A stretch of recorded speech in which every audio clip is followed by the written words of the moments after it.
Pakistan Fisher फोक forum की जानिब से मौसमियाती तब्दीली के हवाले से एक अहम यूथ कन्वेंशन होटल बीच लग्जरी में मुनक्किद किया गया, जिसमें मुख्तलिफ इलाकों से नौजवान, माहिरीन और समाजी कारकुनों ने शिरकत की। कन्वेंशन से खिताब करते हुए मकीन रहनुमा ने कहा है कि मौसमियाती तब्दीली एक संगीन मसला बन चुकी है। आए दिन बढ़ती हुई समंदरी आलूदगी, मछलियों की तेजी से कमी और मैंग्रोव जंगलात की तबाही जैसे अवामिल हमारे साहिली माहौलियाती निज़ाम को शदीद नुकसान पहुँचा रहे हैं। मैंग्रोव जो कभी समंदरों के मुहाफिज समझे जाते थे, आज तेजी से ख़त्म होते जा रहे हैं। उन्होंने कहा है कि माहीगीर बरादरी भूख और गुर्बत का शिकार हो रही है। अगर हालात यही रहे तो एक दिन ऐसा आएगा पूरे सिंध की साहिली पट्टी मुकम्मल तौर पर तबाह हो जाएगी। माहिरीन ने इस मौके पर हुकूमत से फौरी इक़दामात का मुतालबा करते हुए कहा है कि मैंग्रोव्स की बहाली, साफ पानी की दस्तयाबी और माहीगीर बरादरी के रोजगार के तहफ़्फ़ुज़ को यकीनी बनाया जाए ताकि आने वाली नस्लों का मुस्तक़बिल महफूज हो। सबसे पहले तो आपका शुक्रिया, आप यहाँ पर आएँ और यूथ को हौसला अफजाई दी है। आज ये यूथ कन्वेंशन है जिसकी हमने थीम जो रखी है वो क्लाइमेट चेंज और role of youth. Basically climate change का तो इशू पूरी आलमी सतह पर चल रहा है, जिसके ऊपर पूरे जो मुल्क हैं उसके ऊपर काम कर रहे हैं। और COP28 में स्पेशली अभी जो रिसेंटली जो ऑर्गेनाइज किया गया था तो उसमें ये एक मिशन था कि भाई कार्बन डाइऑक्साइड को ज़ीरो कार्बन करना है। तो उसके ऊपर मुख्तलिफ कंट्रीज काम कर रही हैं। जैसे अमीर तरीन जो मुल्क हैं वो जो अपनी चीज़ें जिस तरीके से जो जदीद टेक्निक्स को इस्तेमाल करते हैं जिससे वो कार्बन डाइऑक्साइड के अखराजात एवापोरेट होते हैं, फिर से जो पुअर कंट्रीज़ को जो नुकसान होते हैं, तो कह रहे हैं कि भाई किसी ना किसी तरीके से आप इसके से अल्टरनेट लाएँ ताकि हम इसको ज़ीरो कार्बन डाइऑक्साइड का जो है जो कॉन्सेप्ट जो COP28 में रखा गया था हम उसको कर सकें। और दूसरी बात ये आज ये यूथ कन्वेंशन है, इसमें ये कि जैसे क्लाइमेट चेंज अब हमारा यहाँ पर जो है वो डाइवर्स यूथ है। यहाँ सिर्फ सिंध से नहीं लेकिन बलूचिस्तान से भी लोग आए हुए हैं। बलूचिस्तान के स्पेशली यूथ यहाँ पर आई हुई है क्योंकि जैसे मुख्तलिफ ड्यू टू क्लाइमेट एक्टिविटीज़ की वजह से फ्लड्स आते हैं, आपके साइक्लोन्स आते हैं, या आपकी जो जैसे फिशर फोक कम्युनिटी के जो लोग हैं उनके जो लाइवलीहुड है वो किस तरीके से डिस्ट्रॉयड हो रहा है, उसकी ओशन बायोडाइवर्सिटी तबाह हो रही है, आपके मैंग्रोव प्लांट्स जो है ना वो तबाह हो रहे हैं, आपके कॉन्टिनेंटल शेल्फ तबाह हो गए हैं। इसके साथ साथ आपके कुरंगी के इलाके के लोग यहाँ पर ज़्यादातर हीट वेव्स के इशूज़ जो है वो तेज़ी से बढ़ते जा रहे हैं। अभी भी देखिए तो कितनी शदीद गर्मियाँ जो है ना वो बढ़ती जा रही हैं। तो इसके पीछे पूरा एक सिनेरियो है आपके ग्रीन हाउस गैसेस का, आपके जो है ना बर्निंग ऑफ फॉसिल फ्यूल्स का, LNG गैस का, ये सारे जितने हैं आपका कोल बर्निंग का, ये सारी चीज़ें इससे आपके जो है ना वो माहौल को बहुत बड़ा नुकसान पहुंच रहा है।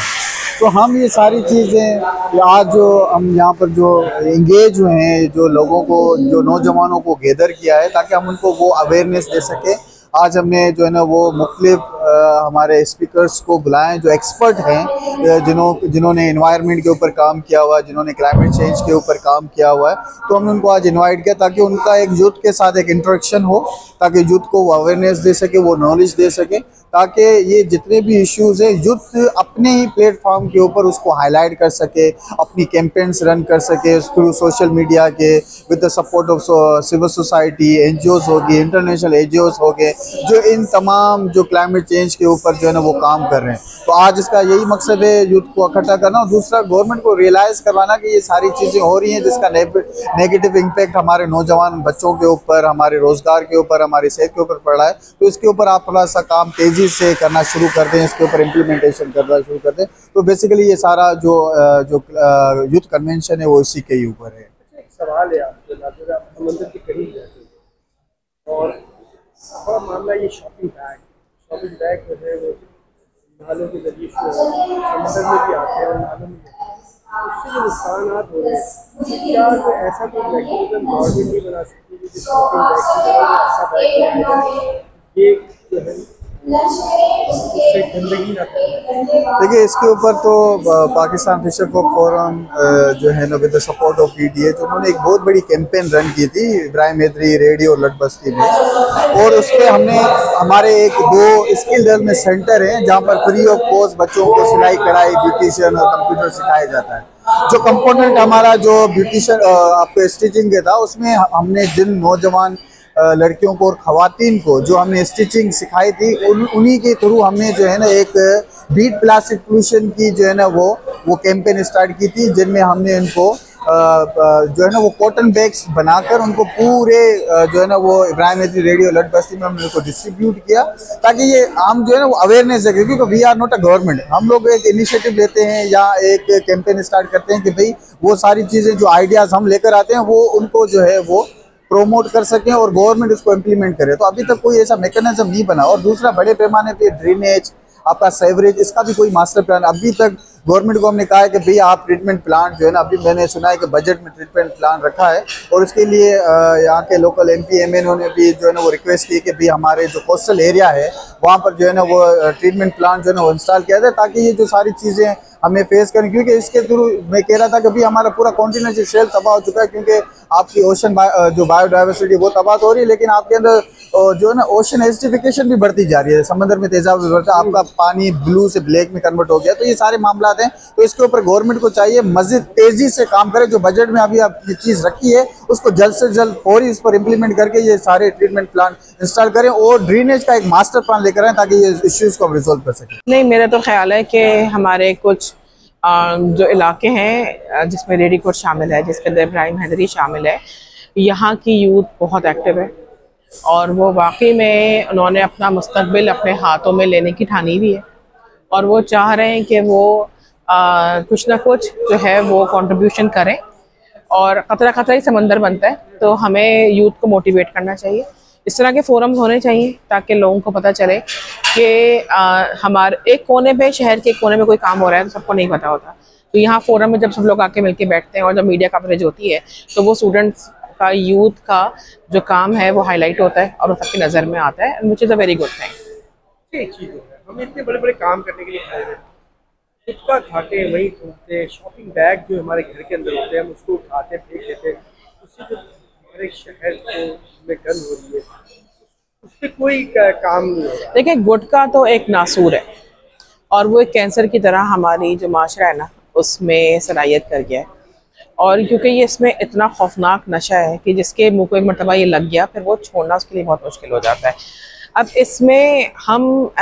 हमारा इनफरादी तौर पे हम ये कर सकते हैं कि हम आगाही दें और अगर हमारे सामने कोई गुटखा खा रहा है तो उसको कोशिश करें कि उसको मना करें और उसको डिस्करेज करें, तो समझाएं कि ये बहुत ख़तरनाक चीज़ है और ये नहीं करना चाहिए। लेकिन चूँकि ये नशा है तो नशा छोड़ना कोई आसान नहीं होता, इसमें बहुत सारे लोगों के मफाद जो हैं वो मुंसलिक हैं, तो शायद इस वजह से ये इतना ज़्यादा हो रहा है। जबकि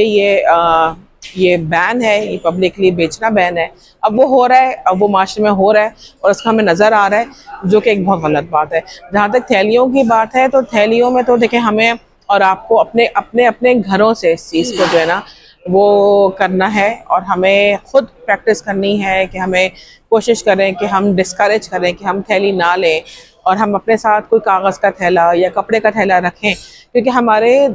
दादा और नाना इसी तरीके से करते थे ना। ये तो हम लोग हैं जो हम एक एक चीज़ को जो है ना वो एक एक शॉपिंग ग्रोसरी करने जाते हैं, 50 थैले लेकर आते हैं, तो हम ना करें। तो हम जब लोग आवाज़ उठाएंगे,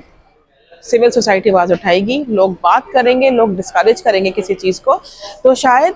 जो है ना वो उसका असर हो। और मैं अगेन द सेम थिंग कि खतरा खतरा समंदर बनता है, तो हम सबको अपनी अपनी कंट्रीब्यूशन डालनी है। आगे जाके कहाँ जाकर चीज़ें जाके गुजरती हैं, लेकिन हम तो एटलीस्ट मुतमईन होंगे कि हमने अपना रोल प्ले किया है। जी सर, बिल्कुल बहुत ज़्यादा फ़ायदा होता है, क्योंकि हमारी जो नौजवान नस्ल यहाँ पर आती है, यूथ जो आए हुए हैं इस वक्त, वो इस वक्त स्कूल में भी इन्वॉल्व हैं, कॉलेजेस में भी इन्वॉल्व हैं, लेकिन वो कम्युनिटी की सतह पे जो काम कर रहे हैं ना, तो वो यहाँ से कुछ आइडियाज़ लेकर जाते हैं और वो अपनी कम्युनिटी में इम्प्लीमेंट करते हैं, तो बहुत ज़्यादा फ़ायदेमंद होता है उनके लिए। अभी आइडियाज़ पे आपने बात की। जी जी, बैग देखते थे जी निज़ाम बिल्कुल भरम भरम, हम फिर दूसरी चीज़ें करने जा रहे हैं कि भाई हम ये करते हैं कि भाई दरख्त लगाएं, ये करें। तो मेन इशू है